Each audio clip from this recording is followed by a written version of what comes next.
Waduh, nih kalau dilanjutin saya udah pasti kalah nih, pasti di skakmat oleh Iren.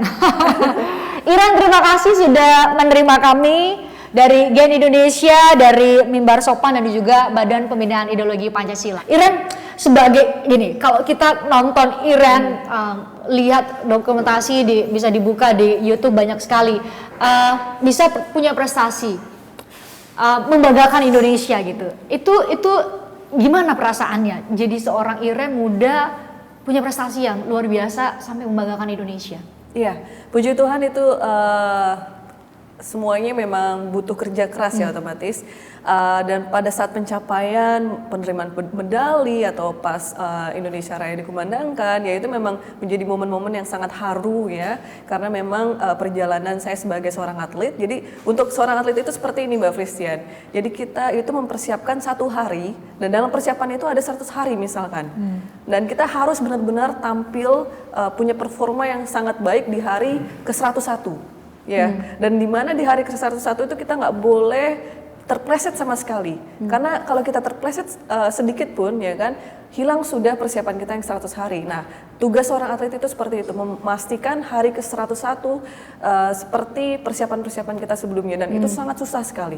Makanya tugas seorang atlet itu, waktu kita berprestasi, itu jangan dilihat di hari dimana kita berprestasi. Prosesnya itu ya? sebelumnya sangat panjang, dan waktu di hari kita bisa berprestasi itu adalah salah satu cerminan bahwa persiapan kita memang sudah benar-benar matang. Tapi itu pun tidak terlepas dari keberuntungan, karena ini bisa terjadi juga karena keberuntungan. Nah, keberuntungan bisa terjadi kalau ada persiapan, ya kan? Jadi semuanya itu menjadi satu siklus tersendiri yang memang tidak bisa berjalan sendiri-sendiri.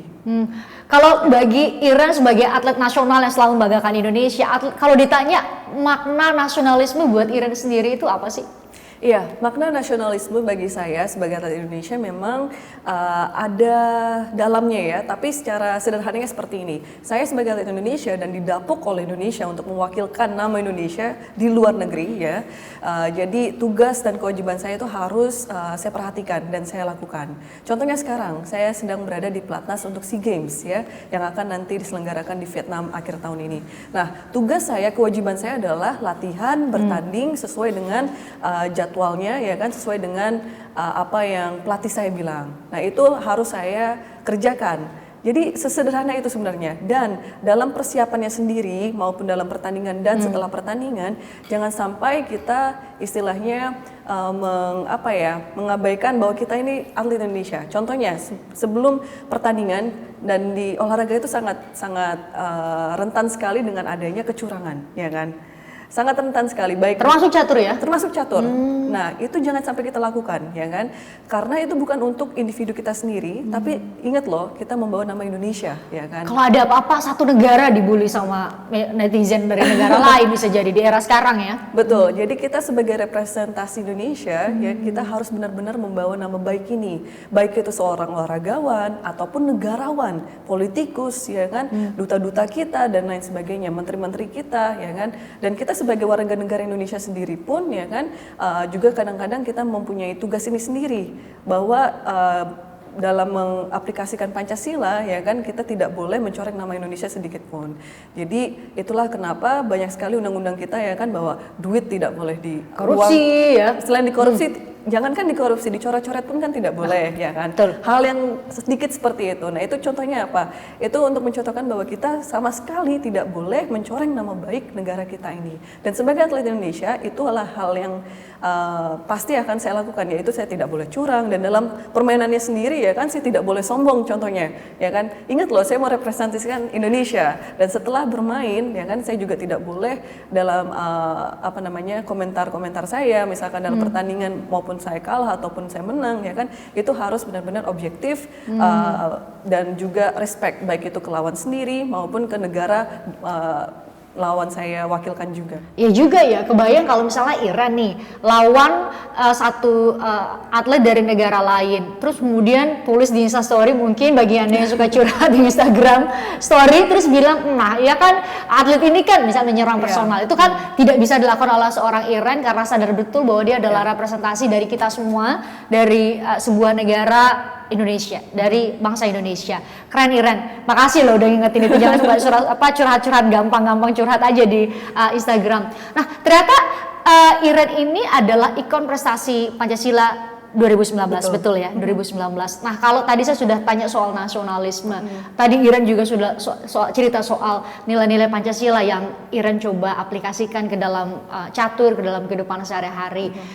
Iren saat diberi kepercayaan menjadi ikon prestasi Pancasila, waktu itu terpikir apa nih, kontribusi apa nih yang kira-kira Iren tengah lakukan mungkin saat ini buat sesama, buat semua warga negara Indonesia? Iya. Di saat saya mewakilkan Indonesia di SEA Games pertama kali tahun 2003, itu sudah menjadi salah satu titik di mana saya mendedikasikan diri. Dan waktu itu 11 tahun ya? 11 tahun ya, itu titik di mana saya mendedikasikan diri untuk Indonesia. Dan itu sampai sekarang sedang saya lakukan juga. Dan saya tidak tahu kapan ini akan berakhir, yang jelas saya akan lakukan selama saya mampu. Ya, jadi di mana Indonesia membutuhkan saya, baik itu sebagai atlet sekarang ini, ataupun nanti waktu saya tidak bisa produksi prestasi lagi, ya kan, di mana saya mengabdikan diri sebagai contohnya pelatih atau hal-hal lain, yang jelas saya akan tetap berkarya untuk Indonesia. Jadi itulah yang saya lakukan. Di mana Indonesia membutuhkan saya akan menuju ke situ. Wow, bahkan saat ini berarti Iren itu selain berkonsentrasi untuk mempersiapkan berbagai turnamen internasional, sekarang berarti aktivitas adalah apa? Promosi catur. Itu jadi visi ya? Itu jadi visi. Kenapa catur harus dipromosikan menurut Iren? Iya, jadi ini visi saya semenjak menjadi Grandmaster wanita pertama Indonesia di umur 16 tahun. Jadi di mana waktu saya mendapatkan gelar itu, saya menilai bahwa catur ini sangat underappreciated sekali ya. Bahwa banyak sekali stigma-stigma miring di tengah-tengah masyarakat mengenai catur, yang ini mesti saya bangun dari awal ya. Jadi memang para senior saya yang dahulu sudah melakoni catur istilahnya, mungkin perlu sosok yang lebih muda lagi yang untuk menggerakkan catur ini lebih aktif lagi ya. Jadi visi saya untuk mempromosikan catur itu gampang ya. Jadi memang catur ini harus disebarluaskan ke kalangan masyarakat ya, terutama ke orang tua. Kenapa? Karena catur ini butuh generasi. Regenerasi yang ada di catur sekarang ini sama persis dengan olahraga-olahraga lain. Kita butuh selalu regenerasi. Promosi catur ini lebih saya targetkan kepada orang tua. Kenapa? Karena regenerasi itu kita butuhkan dari pemain-pemain yang masih junior, yang masih anak-anak kecil. Dan disinilah bekal catur kita, prestasi catur Indonesia yang akan datang itu berasal. Dan kalau bisa saya promosikan catur ke orang tua ya, untuk meyakinkan anak-anaknya agar terjun ke catur, kita akan mendapatkan bibit-bibit muda ini. Nah, promosinya itu sendiri adalah saya sebagai contoh hidup ya, bahwa inilah yang membuat kehidupan saya sekarang ini, yaitu catur. Catur membuat saya mendapatkan edukasi yang baik, ya kan? Saya mendapatkan dari catur ini finansial yang baik juga, dan juga banyak opportunity yang lain yang sebenarnya tidak bisa diuangkan ya, atau dinilai secara uang, ya kan? Seperti koneksi, wawasan, pengalaman, kemandirian. Iren sebagai ikon prestasi Pancasila tentu dinilai oleh Badan Pembinaan Ideologi Pancasila punya laku Pancasila dalam kesehariannya. Tadi kita catat betul soal sportivitas. Nilai-nilai apa lagi menurut Iren yang ini dicatur, dan ketika Iren menjalankan nilai-nilai yang sesuai dengan Pancasila, dan itu justru berdampak positif dan berkontribusi luar biasa untuk buat Iren mencapai prestasi saat ini? Iya, jadi di catur ini diajarkan nilai sosial yang sangat tinggi, Mbak Fristian. Jadi dari saya kecil sampai sekarang ini kita bermain melawan banyak sekali suku-suku bangsa di Indonesia dan juga di luar negeri. Betul. Nah, ini bagaimana yang tadi saya bilang bahwa kita membawa diri merepresentasikan negara kita ya, supaya nama baik Indonesia tidak tercoreng di mata dunia, itu pertama. Dan untuk dalam negerinya sendiri ya kan, kita mengakui bahwa Indonesia adalah keragaman ini sendiri, dan di mana kita bineka itu ya. Kita bineka ya kan. Jadi kita tidak boleh mengagung-agungkan satu suku bangsa contohnya ya kan, karena suku bangsa yang lain. Nah, itulah yang catur tanamkan di diri saya, dan saya yakin di kebanyakan pemain-pemain catur lainnya karena memang catur ini dimainkan di seluruh pelosok negeri ini. Jadi sangat beragam sekali dan ini itulah keindahan di caturnya. Jadi kalau misalkan kita bermain di salah satu turnamen contohnya kejuaraan nasional, kita bisa melihat semua pemain-pemain dari semua suku bangsa dan itu sangat indah sekali. Jadi berbagai macam nama yang berbeda ya kan, atau nama belakangnya atau berbagai tampilan wajah yang mencerminkan bahwa Indonesia memang keberagaman ini gitu. Terus kalau ke internasional ya ketemu dengan atlet-atlet dari negara lain dan Iren saat itu dalam konteks jadi wakil Indonesia gitu ya. Jadi semangatnya kebayang nggak sih kita yang nonton di rumah tuh, Iren kebayang nggak sih kalau kita semua semoga Iren menang, kita pasti mendoakan karena kalau Iren menang tentu Indonesia juga kita semua turut bangga lah sebagai bagian dari bangsa Indonesia. Nah, Iren juga sering kan bertemu dengan mereka dari atlet-atlet dari luar negeri. Catur sendiri gini, kalau ditanya catur sendiri seberapa bisa dijadikan medium untuk bisa selain tadi dari prestasi, ya kita bangga sekali kalau ketika ada Indonesia Raya bendera merah putih dinaikkan. Tapi untuk bisa membangun hubungan dengan negara lain, Iren kan tadi ceritain 60 negara ya, itu bisa nggak lewat catur? Oh, sangat bisa. Jadi memang catur ini medium yang sangat cocok untuk saya ya. Jadi mungkin untuk masing-masing individu mereka akan punya medium-mediumnya tersendiri ya kan. Jadi melalui catur ini saya bisa mengenal berbagai macam budaya di luar negeri ya. Dan saya juga bisa istilahnya mempromosikan bahwa ini loh Indonesia ya kan, dengan ini loh Pancasila kita, betul, ini loh kebinekaan kita ya. Dengan membawa diri saya ke tengah-tengah mereka. Jadi memang dan dalam catur ini juga menjadi medium di mana jadi begini Mbak Fristian, catur ini memang hal yang sangat dominan di hidup saya sekarang ini. Tapi catur ini bukan segalanya. Ya, jadi kita punya there are bigger things in life ya. Jadi catur ini hanya sebagai salah satu pembuka pintu-pintu saya ya kan menuju kesempatan-kesempatan lainnya. Jadi contohnya ya kan melalui catur saya bisa mendapatkan beasiswa sekolah. Ya kan? Melalui catur saya bisa berteman dengan banyak sekali teman-teman di seluruh dunia ya kan, dan bisa traveling ke banyak negara, dan dari catur saya juga mempunyai koneksi-koneksi yang sangat baik ya kan, dan dari catur juga saya yakin di kehidupan saya yang akan datang ini akan memberikan banyak lagi kesempatan-kesempatan, baik itu mungkin secara wawasan, secara edukasi ataupun secara finansial. Melalui catur ini medium saya untuk menjadi nasionalis bangsa ini ya kan, karena saya nggak kebayang kalau misalkan saya menjadi hanya dari kecil anak sekolah biasa, lalu kuliah, lalu kerja, ya kan, mungkin akan ditemukan bagi masing-masing orang bagaimana jalan untuk menuju itu. Tapi untuk saya melalui catur ini, saya menjadi sangat nasionalis terhadap negara ini, ya kan, saya sangat mencintai negara ini, dan dimanapun saya berada, yaitu tadi salah satu cara untuk mempraktekannya adalah bagaimana pembawaan kita bisa mencerminkan nama baik negara kita.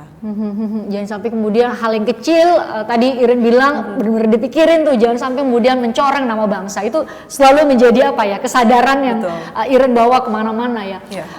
Iren sebagai ikon prestasi Pancasila, yang muda, perempuan muda Indonesia yang punya prestasi luar biasa, yang tadi Iren bilang dan Iren harapkan memberi inspirasi kepada lebih banyak lagi manusia-manusia atau orang-orang muda Indonesia yang mau berprestasi di catur atau di bidang manapun ya Iren ya. Kita harapkan ada. Iren mau bilang apa ke mereka, mungkin anak-anak muda yang saat ini mau, aduh Mbak Iren keren banget ya. Iya, jadi yang mau saya bilang dan berkali-kali ini saya bilang kepada teman-teman muda ya, mereka yang baru mau main catur ataupun mereka yang baru merintis jalan mereka masing-masing di bidang mereka masing-masing, bahwa segala sesuatunya itu tidak ada yang instan, semuanya harus melalui kerja keras. Jadi kalau sekarang ini banyak sekali edukasi-edukasi negatif dari mungkin televisi atau media-media lainnya. Apalagi nilai-nilai yang mungkin nggak sesuai dengan Pancasila loh Iren, dengan era digital sekarang. Betul. Ya nggak sih? Ya, jadi ini memang dibutuhkan kalau masih muda ya kan, dibutuhkan pengawasan dari orang tua. Untungnya bagi saya waktu saya berkembang ya kan, hal-hal tersebut sangat minim sekali ya kan. Karena tidak ada sosial media waktu saya waktu saya muda ya kan, tidak ada sosial media. Sosial media pun ada waktu umur mungkin 16 tahun. Atau bisa jadi Iren terlalu sangat konsentrasi untuk mempersiapkan diri menjadi catur tangguh seperti ini. Bisa jadi. Nah, yang mau saya bilang adalah bahwa apa yang dilihat misalkan di media ya kan, baik itu di sosial media pun Instagram ya kan, bahwa apa yang didapat secara mudah itu lepasnya akan mudah juga. Tapi apa yang didapat secara susah ya kan, sulit didapat, itu lepasnya juga sulit. Jadi contohnya seperti ini ya kan, saya di catur, saya mendapatkan ini dengan jerih payah. Saya akan melepasnya ini akan susah juga. Bagi orang yang ingin istilahnya merebut apa yang saya punya, itu akan susah sekali. Iya, dia juga butuh proses mungkin selama Iren dan dengan banyak pengorbanan. Iya, butuh proses yang lebih sulit daripada saya, butuh talenta yang lebih tinggi daripada saya juga, ya kan. Tapi itu bukan, itu tidak menutup kemungkinan, itu pasti akan terjadi. Karena itulah harapan kita di generasi yang akan datang. Harapan saya akan generasi yang akan menggantikan saya, otomatis mereka harus berprestasi lebih daripada saya. Bicara soal media sosial nih, saya harus tanya nih, karena beberapa waktu lalu kan sempat viral tuh ada surat terbuka ke Dewa Kipas dan kemudian berakhir dengan kita tonton semua, mungkin Anda sudah nonton Pak, ada pertandingan gitu. Tapi saya nggak mau bahas soal kontroversinya Iren. Saya mau menanyakan langsung ke Iren, pesan apa sih sebenarnya mau Iren sampaikan kepada kita semua dengan ada surat terbuka Iren meladeni untuk ada tanding dan sebagainya. Iya, yang pesan saya hanya satu ya. Apakah yang kita tampilkan, apakah yang kita tulis di dalam media sosial itu mencerminkan kita sebagai bangsa Indonesia atau tidak?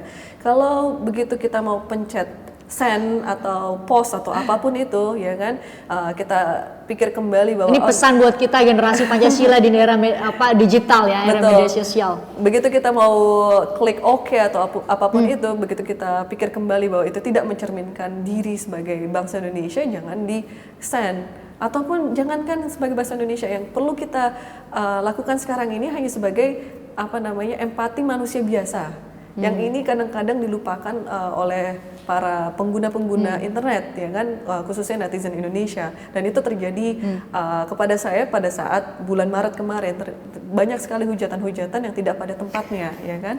Dan ini untungnya ya kan, dan itu nggak sesuai dengan nilai-nilai kehidupan kita ya seharusnya. Iya, jadi saya selalu mencoba di mana perundungan gitu ya. Saya selalu mencoba di mana di situasi yang saya tidak mempunyai wawasan yang cukup tentang hal itu, saya tidak akan komen.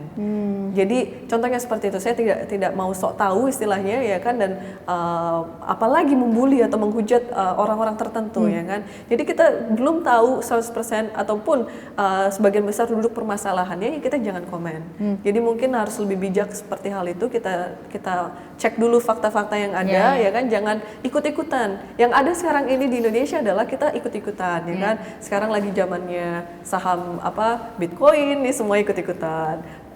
Kita menghujat satu orang tertentu, semuanya ikut-ikutan. Dan inilah yang harus dicegah, ya kan. Dan bagi individu masing-masing, ya kan, kita harus lebih hati-hati lagi mengaplikasikan nasionalisme itu sendiri. Kalau saya lewat catur, ya kan, saya akan benar-benar hati-hati, ya kan, dalam merepresentasikan diri pada saat pertandingan atau setelah pertandingan. Dan bagi kita warga Indonesia umumnya, ya kan, yaitu tadi, apakah yang kita tulis atau kita merepresentasikan kita sebagai Indonesia ya. Kalau tidak, jangan, ya kan. Tapi kalau iya, kalau itu hal yang positif. Silahkan.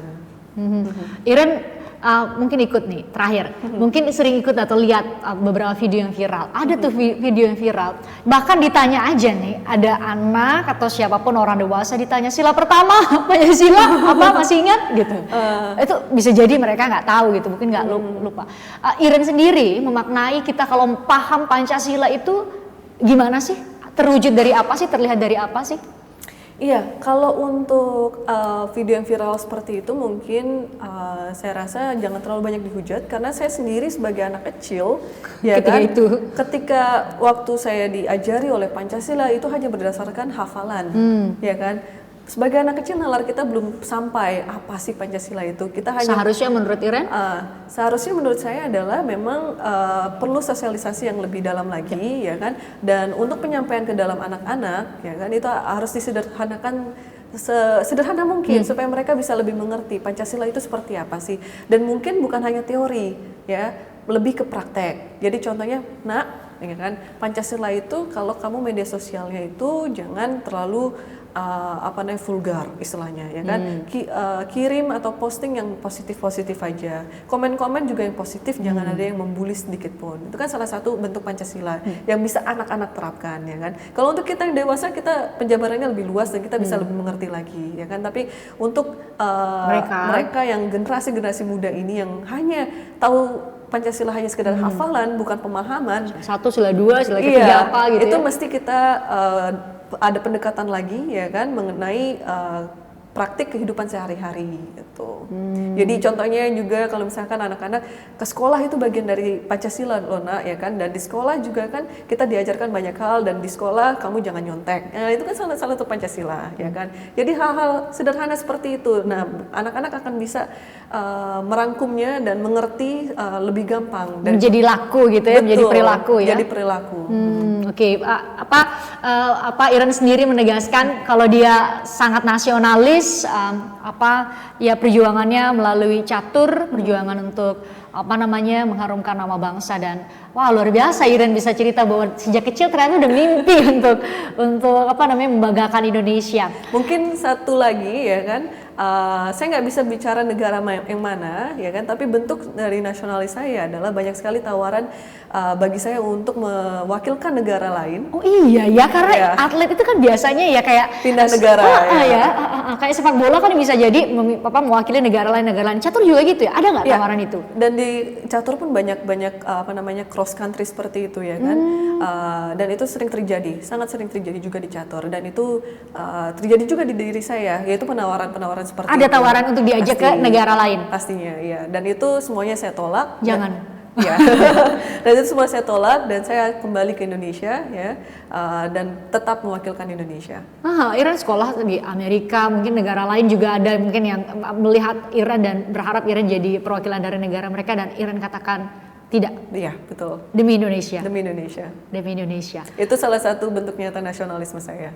Duh nih, kalau dilanjutin udah pasti saya kalah nih. Jadi saya tidak mau berkompetisi. Jadi nanti Iren ajarin aja ya saya supaya bisa main. Mungkin nggak akan bisa ngejar Iren sih. Aduh, dedikasinya luar biasa. Terima kasih sudah menerima kami. Sama-sama. Ya, kita ucapkan salam Pancasila untuk Anda semua. Sampai jumpa.